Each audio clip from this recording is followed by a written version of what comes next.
Papalaot sana para kumita ng pera ang 17 anyos na si Jemboy Baltazar noong tanghali ng August 2 sa barangay NBBS Kaunlaran, Navotas City. Pero si Jemboy hindi na nga nakalaot, hindi pa nakabalik ng tuluyan sa kanyang pamilya.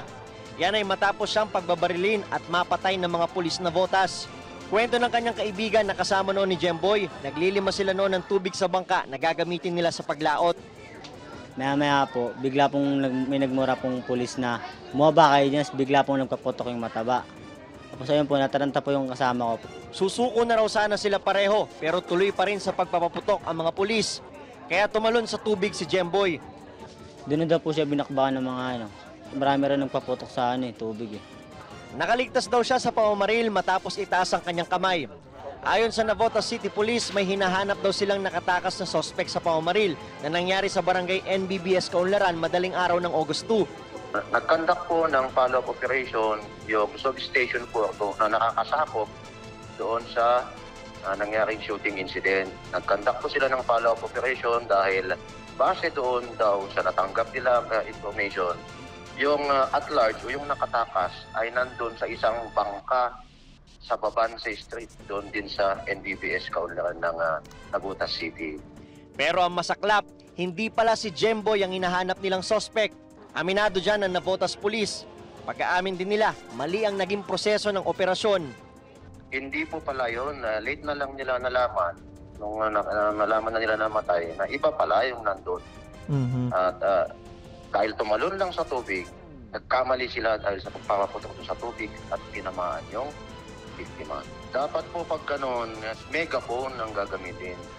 May dalawa naman pong team leaders doon, dapat megaphone ang gagamitin, wawarningan upang sumuko ng maayos. Sinampahan na ng reklamong homicide ang 6 na pulis Navotas na nagkasa ng operasyon. Dinisarmahan na rin sila at tinanggal sa serbisyo. Nakakulong na rin ang 6 na pulis. Ang 2 team leaders sinampahan ng administrative case for command responsibility. Hindi naman matanggap ng pamilya ni Jemboy ang kanyang sinapit, lalo na ang kanyang ina na OFW ngayon sa Qatar. Sino pa po ba mabubuhay na 2 tama po dito sa ilong, sa noo? Sinong mabubuhay pa ng ganun? Talagang hindi na binigay ng pagkakataon yung anak ko na mabuhay. Dapat po pinasuko na lang nila, hindi po nila pinatay. Susuko naman po yan nakikinig naman po yan siya Tapos po ginawa nila, pinatay po nila. Deserve niya po yan. Kasi hindi naman po yung kapatid ko Hindi naman tama yung ginawa nila sa kapatid ko.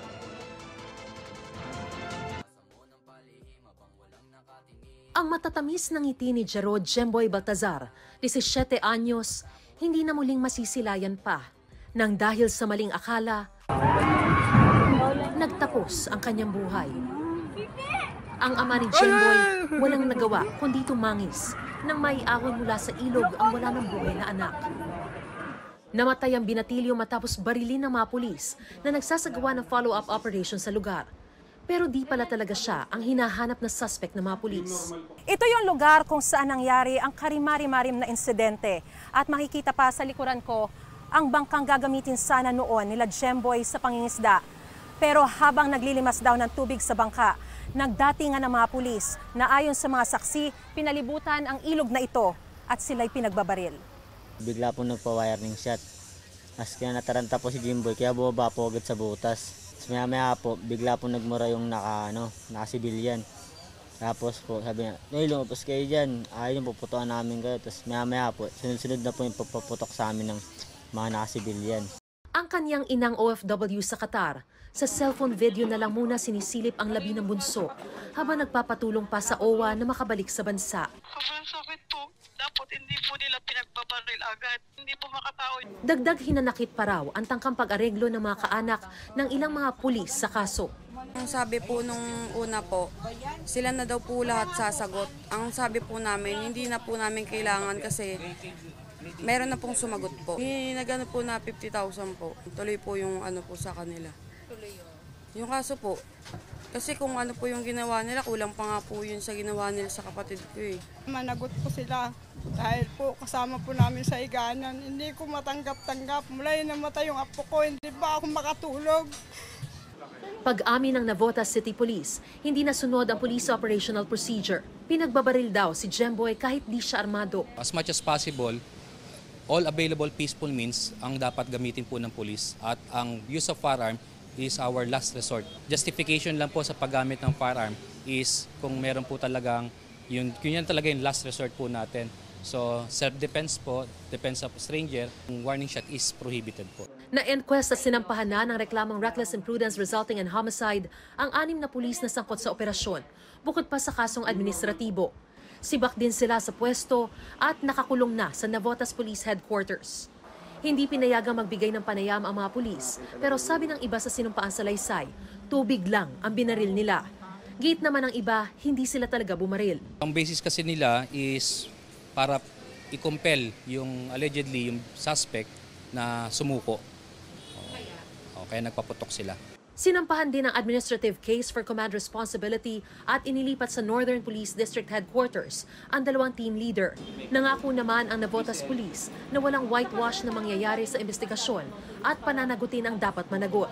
Si PNP Internal Affairs Service Chief Attorney Alfegar Triambulo ipinag-utos ng imbestigahan ang insidente. Nakiramay rin sila sa pamilya ni Jemboy. Nagpahatid na rin ng tulong ang Commission on Human Rights at Grupong Hilom sa pamilya ng biktima. Ang insidenteng ito, pati ang nahulikam na pagpasok at pagnanakaw umano ng mga police imos sa isang target daw ng drug buy bust, at ang nahulikam na robbery at extortion noong July 11 sa isang computer shop sa Maynila kung saan dawit ang 5 pulis, pare-parehong iniimbestigahan na ng liderato ng PNP. Pero giit nila, isolated cases ang mga ito. Tinitingnan natin ito doon sa tinatawag nating individual lapses or error of judgment ng ating mga police on the ground at yung kanilang mga immediate supervisor. Hindi naman ito matatawag na organizational problem. Sabi ng PNP, sapat naman ang training at pagdidisiplina sa mga pulis. Pero isa raw sa nakikitang dahilan ng PNP leadership kung bakit may mga pulis na nagkakamali ay ang kakulangan ng supervision ng ibang ground commanders. Pero nakasalalay pa rin daw sa individual na desisyon ng mga pulis kung anong landas ang kanilang tatahakin. Para sa GMA Integrated News, ako si Mariz Umali ang inyong saksi.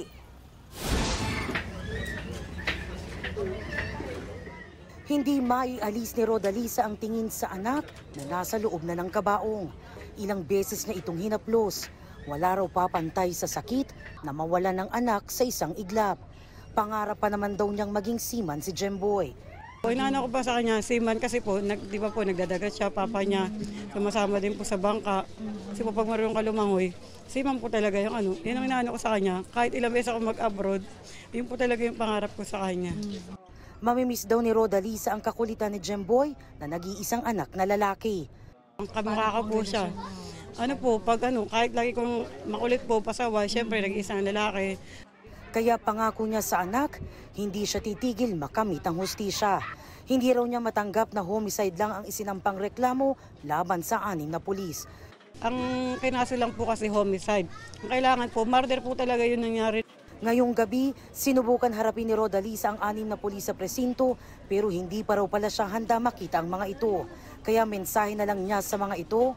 Sana makonsensya sila sa ginawa nila sa anak ko dahil sobrang pagkakamali talaga yung ginawa nila dahil hindi ba malabo ba yung mata nila nung ng tanghali na yun para bigla nilang pagbabarilin yung anak ko. Yung anak ko hindi naman po yun na mamamatay tao, hold upper na ganun. Bakit po nila binaril agad? Hindi po nila pinagpaliwanag. Makukontento lang daw siguro si Rodalisa kung makita niyang nakakulong habang buhay ang 6 na pulis at mawala sa serbisyo. Kahit 1 milyon pa po ibigay nila sa akin, hindi po ako papayag. Kasi buhay po ng anak ko eh. Pwede bang sabihin, sorry, nagkamali ako. Kung sa kanila po bang mangyari yun, papayag po ba sila ng ganun? Isang banal na misa ang inialay para kay Jemboy sa pangunguna ni Father Victor Calvo Jr. ng Dominican Family for Justice and Peace. Pagdating sa bansa kanina, bumuhos ang emosyon ni Rodalisa. Hindi ka nila binigyan ng pagkakataon na. Hindi akalain ni Rodalisa ang ipinadala niyang pera sa anak nitong August 2. Siya na palang huling padala niya sa anak na napatay noong araw ding yun. Para sa birthday niya, yung pala, sa kamatayan niya na yun. Sinagot ng gobyerno ang pamasahing pauwi ni Rodalisa, pati ang pagresolba sa kaso nitong absconding o pagtakas sa employer sa Qatar. Ayon sa DMW, umalis noon si Rodalisa dahil overwork sa trabaho. Sobra raw ang bilang ng pinagseserbisyohan niyang amo at marami rin daw trabaho di tulad sa nakalagay sa kanyang kontrata. After na makulong siya, may tumulong sa kanya, tinulungan siya at siya ay nakalaya. At yon, nagtago-tago na siya habang naghahanap ng trabaho. Siya po ay documented naman. Bukod sa pagpapauwi kay Rodalisa, nagbigay rin ang OWA at DMW ng 100,000 pesos na cash, tulong pangkabuhayan at scholarship para sa iba niyang anak. Pero ang anumang tulong at pakikiramay, hindi na maibabalik ang buhay na nawala. Kaya ang sigaw ng pamilya, hustisya. Nauna nang ipinakita ni NCRPO Chief Jose Nartates Jr. ang 6 na pulis sa iba pang kaanak ni Jemboy kaninang tanghali sa pamamagitan ng video call. Sinabi ko sa kanila na nagkamali po yung pulis. That's why when we had it investigated, we filed the case immediately. Ang nia-assure ko sa kanila, of course, is walang cover-up. Pinare-relieve din ng Northern Police District ang mga polis na naka-assign sa Navotas City Police Substation 4 para isailalim sila sa retraining at refresher course.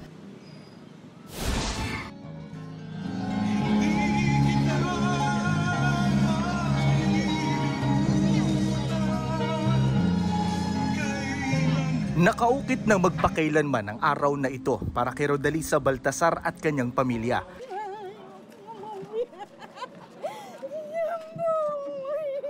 Sa araw na ito, inihatid sa huling hantungan ng pinakamamahal nilang si Jemboy. Ang 17 anyos na napatay ng mga pulis sa Navotas matapos mapagkamalang sospek. Kaisang mga kaibigan, kapitbahay at iba pang nakipaglibing sa Laloma Cemetery, iisa lang ang kanilang sigaw, hustisya para sa binatilyo. Kasamang nahimlay ang pangarap ni Jemboy na maging seaman, isa sa mga dahilan kung bakit ng ibang bansa ang kanyang ina. Sana hindi na lang ako umalis. Nag-aalaga ako ng ibang tao doon. Pero yung pamilya ko, hindi ko maalagaan. Siguro iniisip nila, nakalimutan na ako ni Mama. Pero hindi, Jemboy, malaman ni Mama. Alam mo yan. Kaya tuloy lang ang laban ng pamilya. Desidido silang maiakyat sa murder ang reklamo laban sa mga pulis mula sa mas magaang reckless imprudence resulting in homicide. Kagabi, nakaharap ni Rodalisa ang 6 na pulis na isinasangkot sa pagpatay sa anak. Nagsorry raw ang mga ito pero ni isa wala raw umamin sa pamamaril. Tinanong ko po kayo, bakit po kayo nagsasorry? Sabi niyo po, pampalubag-loob niyo lang para sa akin. Hindi po yun tama. Tinignan ko po yung itsura niyo. Wala po sa loob niyo yung paghingi na sorry. Naging berdugo kayo. Bigla niyo na lang pinagbabaril yung anak ko. Sa huling misa bago ilibing si Jemboy, inalala ni Caloocan Bishop Pablo Virgilio David ang kaso ng 17 anyos din noon na si Kian de los Santos. Sakto ngayong araw ang ika-6 na anibersaryo ng kanyang pagkakapatay. May kasama ding asset noon ang pulis na dumalaw. Nagkamali din ng itinuro si Kian. Kung krimen na nga ang pumatay ng taong hindi nanlalaban, yun pa kayang mistaken identity? Sinermonan din niya ang buong hanay ng pulisya. Mga kapatid na pulis, hindi kayo ang batas. Mga alagad lang kayo ng batas. Hindi kayo inatasan, binihisan ng uniforme, inarmasan at binabayaran mula sa buwis ng bayan para pumatay. Dumalo sa misa ang kakasibak pa lang na hepe ng Navotas Police na si Police Colonel Alan Umipig. Bukod kay Umipig, sinibak na rin sa pwesto at pinasasampahan ng reklamong kriminal ang 17 iba pang pulis na botas. Ayon kay Northern Police Director Police Brigadier General Rizalito Gapas, marami pa silang nakitang butas sa isinagawang operasyon.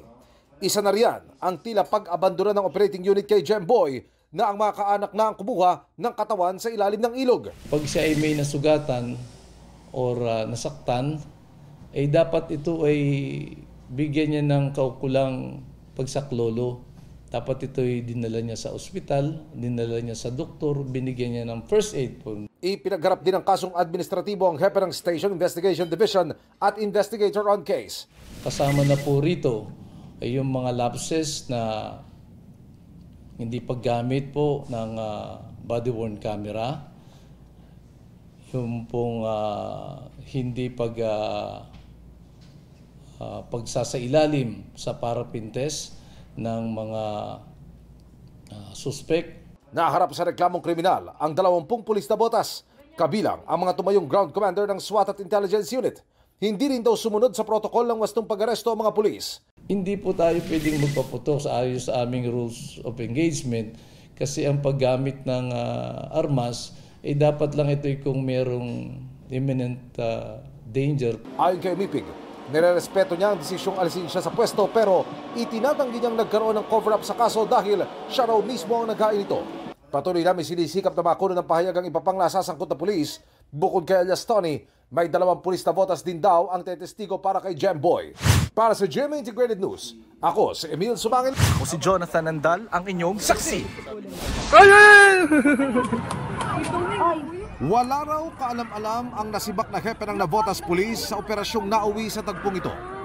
Kung hindi pa ipinaalam ng kanyang mga tauhan, sabi ni Colonel Alan Umipig, hindi niya batid na may inilunsad na hot pursuit operation laban sa isang murder suspect na napagkamalan nilang si Gemboy Baltasar kaya nila pinagbabaril. Dapat daw ipinaalam sa kanya ito para nabigyan niya ng guidance. Hindi po ipinagpaalam sa akin. Wala din po akong alam sa resulta ng hot pursuit operation. Malaman ko na lang po yan. 4:00 na po ng hapon. So 3 oras na po ang lumipas bago ko po malaman ang insidente. At nang malaman, agad niyang pinaimbestigahan kaya natukoy kung sino ang nag-aproba ng operasyon. Ang commander ng Substation 4 ng Navotas Police na isang police captain. Siya po ang nagplano at naglunsad ng operation. Ibig sabihin na Colonel Umipig hindi rin dumaan dito sa Deputy Chief of Police ninyo for administration at sa operation po? Hindi din po. Wala din po report sa kanila. Kasama raw ang opisyal na ito sa mga sinibak at inirekomendang kasuhan bukod pa sa 22 iba pang pulis na botas. Pero 2 pulis na raw ang tetestigo para mabigyan linaw kung sino ang nakapatay kay Gemboy. Noong una ay ayaw ko nilang umamin. At itong 2 witnesses na to ay hindi ko pinalusot dahil sila ang nagsilbing team leaders doon. Imposibleng hindi nila alam kung sino po ang pumuputok. Pero hindi raw siya naguhugas ng kamay at hindi rin masama ang kanyang loob sa pagkakasibak sa kanya. Inagalang ko po yan. Dapat po talaga ganyan ang mangyari upang malaman talaga kung sino yung mga may pagkakamali, may pagkakasala o pagkukulang. Kapalit niya, itinalagang officer in charge ng Navotas Police, si Police Colonel Santos Sumingwa. Ang ibang pulis ng Navotas Station 4 naman, daraan sa retraining. Meron na rin kaming ginagawa sa ngayon, kasalukuyan na training seminar. Inuna na po namin yung mga galing doon sa Station 4, pagsasanay o training, retraining tungkol sa paggamit ng puwersa or use of force, yung operational procedures natin, rules and engagement, including po yung human rights. Si Senador Riza Ontiveros naman naghain ng resolusyon para makapag-imbestiga ang Senado in aid of legislation sa pagkamatay ni Gemboy Baltasar. Welcome naman ito kay PNP Chief Police General Benjamin Acorda Jr. We welcome any move by the legislative, especially in the aid of legislation. I presume that I believe in their wisdom also. Kaugnay naman sa isa sa mga sangkot na pulis na kasama sa operasyon, kahit na ayon sa DILG ay mayroon siyang pending na dismissal order, aminado si Acorda, iba-iba ang bilis ng pagresolba sa mga administratibong kaso ng mga pulis. Nauna nang sinabi nila Polcom Vice Chairman Alberto Bernardo, February 2020, ang dismissal order laban kay Police Staff Sergeant Jerry Maliban. Naghain ng motion for reconsideration ng kanyang abogado. That is part of our discussion last Friday with the Secretary, kasama si Vice Chair. Yung mga matagal na unresolved cases or yung mga implementation, so yan mga nire-review natin. Para sa GMA Integrated News, Emil Sumangil ang inyong saksi. Reklamong reckless imprudence resulting in homicide ang isinampalaban sa 6 na pulis na botas na sangkot sa pagkamatay ng 17 anyos na si Gemboy Baltasar. Pero ang gusto ng kampo ng biktima gawing murder ang reklamo, kaya naghain sila ng motion kanina. Nandito po kami ngayon para mag-file ng aming entry of appearance and at the same time to ask for time to amend the complaint. And then we will wait for the order of the fiscal for the resolution ng aming final na motion. Ngayong araw ang preliminary investigation pero hindi dumalo ang mga nireklamong pulis na pinangalanan na. Sina Police Executive Master Sergeant Roberto Balais, Police Staff Sergeant Jerry Maliban, Police Staff Sergeant Antonio Bugayong, Police Staff Sergeant Nico Esquilon, Police Corporal Edward Blanco at Patrolman Benedict Magada. Nagpadala lang sila ng kinatawan sa prosecutor's office. Dapat nandito sila since this is a preliminary investigation. Everyone is required to attend. Humarap naman sa prosecutor's office si alias Tony, ang best friend ni Jemboy na tatayong testigo. Kwento niya, sa takot nila ni Jemboy, nagtago pa raw sila sa gilid ng ilog. Lumabas na siya, kung hindi, puputokan namin kayo. Yung mapalabas na po kami, maya po, bigla na po sunod yung puputok nila. Bakit silip ko sa butas, pinaputokan kami. Ibig sabihin, hindi pa nakakalundag sa ilog si Jemboy, pinuputokan na kayo? Opo. Marami nakakita doon yung pagtalo ni Jemboy, doon siya pinagbabaril eh. Hindi raw bababa sa 10 pulis ang nakita ni alias Tony noon. Yung iba po naka-uniforme, yung hindan, naka-civilian. Yan nga po yung nagbabaril sa amin eh. Naka-civilian eh, nasa gutter siya eh. Mataba. Pinaiimbentaryo na raw ni DILG Secretary Benjamin Abalos sa mga dating kaso ng mga sangkot na pulis. I think it was way back 2020. No? I think that motion for reconsideration was filed on time. So since it is filed on time, it's still pending a hearing right now. Bukas, nakatakdang yatid sa huling hantungan si Jemboy. Pero hindi raw kasamang malilibing ang paglaban ng kanyang pamilya para makamit ang hustisya. Sabi ng ina ni Jemboy, hindi niya tatanggapin ang anumang alok kapalit ng pag-atras ng kaso laban sa mga nakapatay sa kanyang anak. Para sa GMA Integrated News, Emil Sumangil ang inyong saksi. Ang 6 na pulis na sangkot sa operasyong ikinamatay ng 17 anyos na si Jemboy Baltazar humarap sa pagdinig ng Senate Committee on Public Order and Dangerous Drugs kanina. Ang una raw nagpaputok ayon sa kanilang team leader na si Police Captain Mark Joseph Carpio, si Police Staff Sergeant Jerry Maliban. Nasundan pa raw yan ng iba pang putok. Nauna pong pumutok po si Police Staff Sergeant Jerry Maliban po. Agad po ako sumigaw na huwag kayong magpaputok. Huwag kayong magpaputok. Ito si Maliban, na-dismiss na ito eh. Dapat alamin natin sino nag-reinstate sa kanya. Bakit pa nabigyan ng pagkakataon ito na maging pulis muli? Yung kaso ko po, sir, kampo yun, sa Napolcom po yun, Your Honor. Anong kaso nga? Robbery extortion po, Your Honor. Dismiss po yung kaso sa akin, Your Honor. Ayon kay Carpio, magkahawig sina Jemboy at ang target ng kanilang operasyon na si Reynaldo Bolivar, 18 anyos. Halos magkakahawig lang po. Gaano kalayo nung kumprantahin yung victim? At Mga umikit ko mo lang 10 to 15 meters po. sa ganong kalayo, malalaman niyo agad kung magkahawig o hindi. With that far, 15 meters? Hindi po, Your Honor. Pero sa sumunod na mga tanong, sinabi ni Carpio na hindi umano nila nakita na nasa bangka si Jemboy na naunang napaulat na mangingisda lang sana noon kasama ang kaibigang si Sunny Boy. Pero hindi po ba totoo na pinagpaputok muna siya nung nandun pa lang siya sa nililinis niyang bangka? Kaya siya nahulog sa tubig. Your Honor, wala po kaming nakitang tumalon sa bangka. Ano po ang nakita niyo? Ang nakita lang po namin nag-iisang tao doon ay si Sunny Boy po. So, kung nag-iisang tao lang ay nakita niyo, bakit pinaulan na ng bala yung tao na nasa tubig na si Jemboy? Your Honor, baka po ang intensyon ng mga nagpaputok na yon ay para po kay Sunny Boy na bilang warning shot. Nang tanungin si Maliban tungkol dito, I invoke my right to self-incrimination, Your Honor. Sabi ng team leader mo, nagpaputok ka sa tubig. Your Honor, nasa fiscal na po yung kaso, Your Honor. So what? Ha? So what kung nasa piskal yung kaso nyo? Gusto mong ihinto ang investigasyon ng komite na ito? Dahil may kaso na kayo kinakarap? Nobody can stop our investigation. I move, Mr. Chair, to hold the two gentlemen in contempt. I second the motion. pansamantala lang nakakulong sina Carpio at Maliban sa Office of the Sergeant at Arms. Ang ilang senador na nawagan sa PNP na tiyaking makakamit ni Jemboy ang hustisya at higpitan ang neuropsychiatric screening sa mga police recruit. Ang PNP nangako ng malalimang pagsusuri sa nangyari.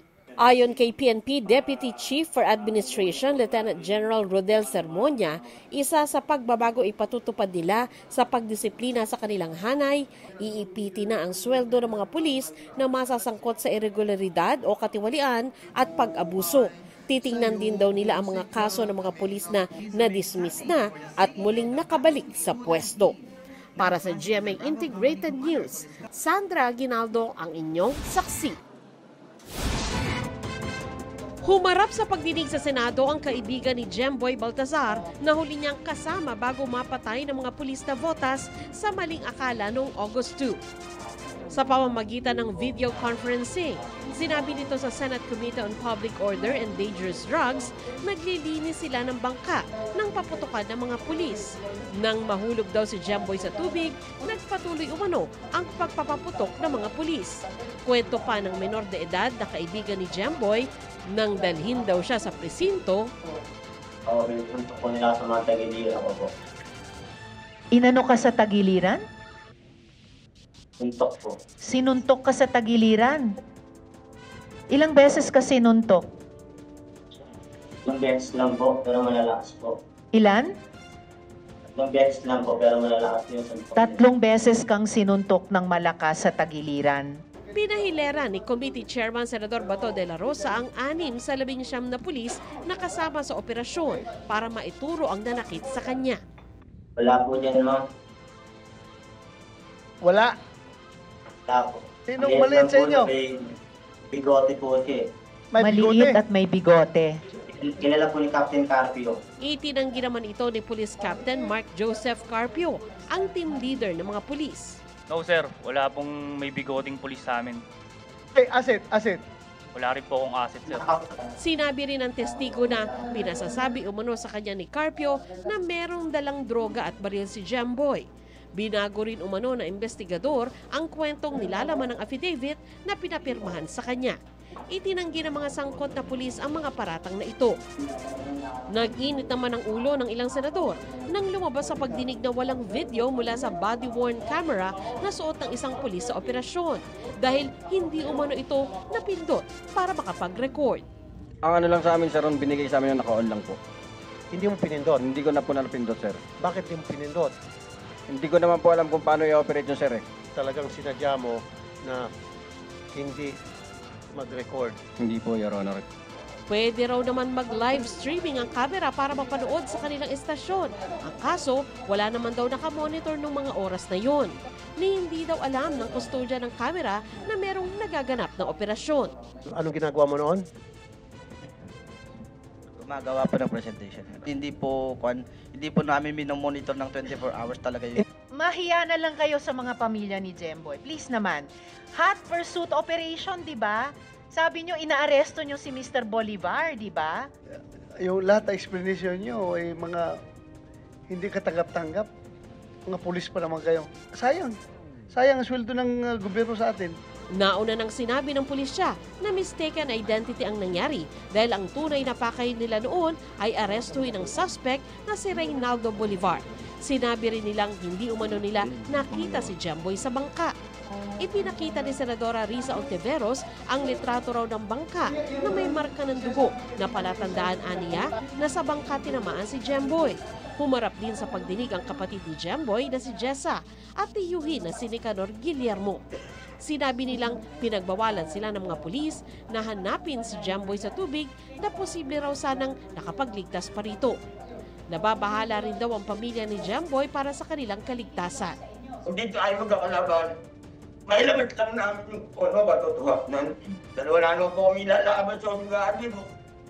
Kung pera-pera lang wala. Dahil kami nga po yung mga naghahanap buhay na hinahanap pa namin na binabubuhay namin. Dahil mangingisda alam po kami. Lumalabas sa maraming pagsisinungaling at pag-iiwas nung hearing na may conflict of interest. At kaya ganyang kaimportante ang papel ng IAS, yung Internal Affairs Service, para may parang internal ombudsman sa loob ng PNP. Para sa GMA Integrated News, Sandra Aguinaldo ang inyong saksi.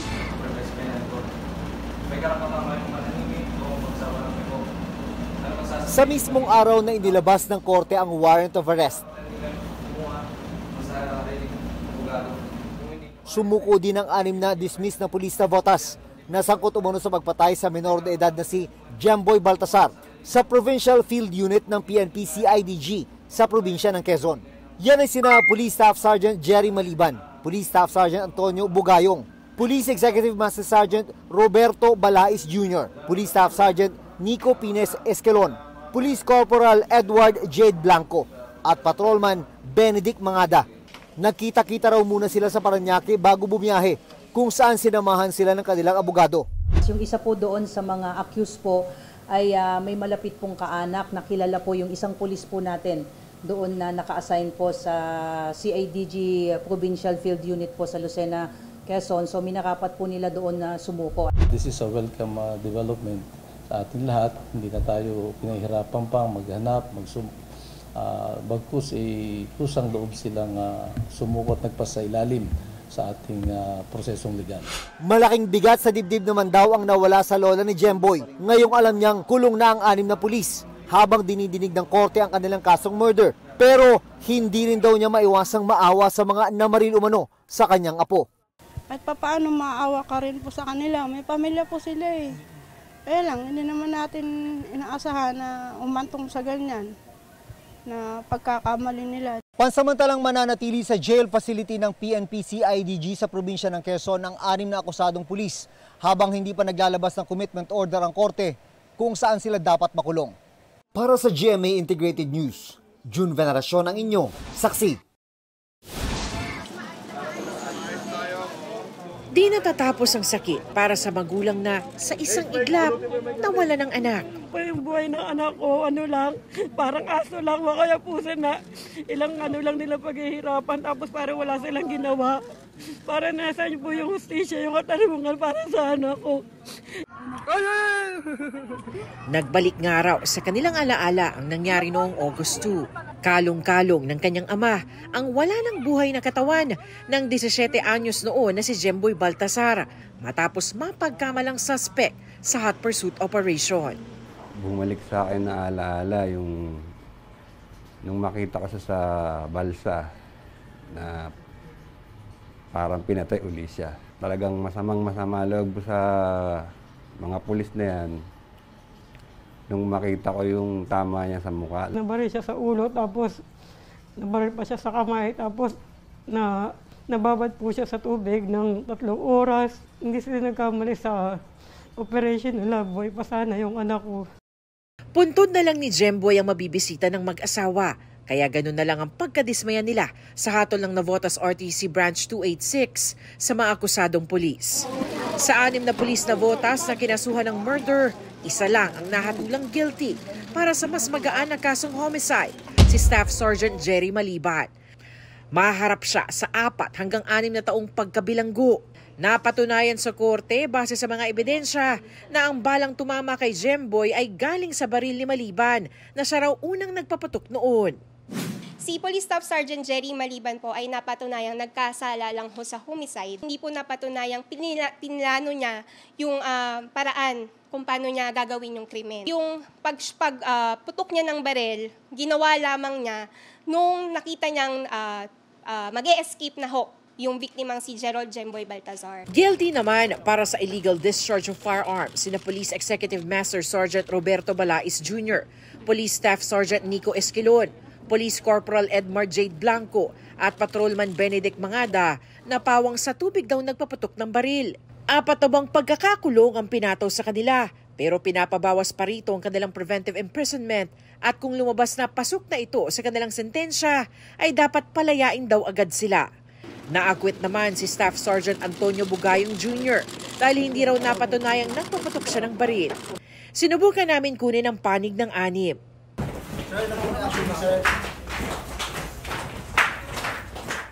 Nakulong lang sila ng 4 na buwan. Makakabalik sila sa pamilya nila.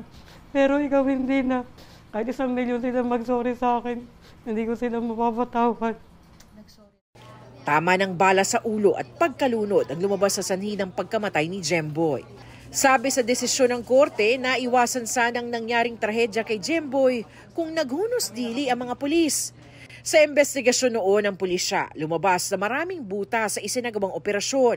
Kabilang ang tila pag-abandona ng operating unit kay Jemboy na ang mga kaanak na ang kumuha ng katawan sa ilalim ng ilog. hindi rin daw nasunod ang protocol sa wastong pag-aresto.